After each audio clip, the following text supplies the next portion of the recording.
Fulfilness, completeness. இதுக்கப்புறம் வேற எதுவும் வேணாயா?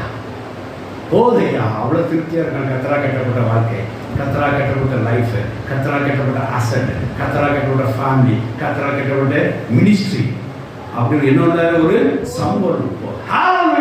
சம்பவம் உண்டாயிரம். மனுஷனை கட்டி பாருங்க, எங்கேயாவது சிக்கிவான்.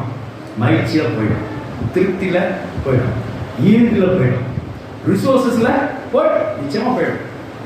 அடுத்த கட்டம் முன்னாடி 2 வருஷம் முன்னாடி வாசிட்டேன். நீ ஃபிசிக்கலாக கட்டுறதா அது கோபுரம் கட்டுறது காரியத்தை மனசு வச்சுக்கோங்க, பிளான் பண்ணிக்கங்க.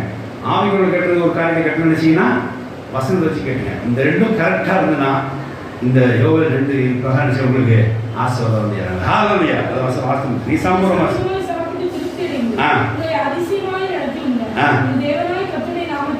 துதிப்பீங்க. ஹalleluya, praise the Lord, hallelujah. இப்போதான் வாயில praise the Lord வரும்.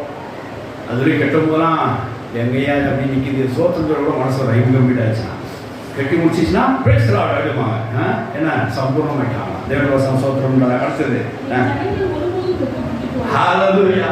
என் ஜனங்கள் ஒருபோதும் வெட்கப்பட்டுருவாங்க. கோபுரம் கட்ட மனம் பின்னாடி பரியாசம் பண்ணவங்களோ வெட்கப்பட்டு போயிடவங்களோ அப்படின்னா கணக்கு பண்ணாமல் இருப்பானோ, செல்லும் செலவை கணக்கு பண்ணாமல் இருப்பானோ.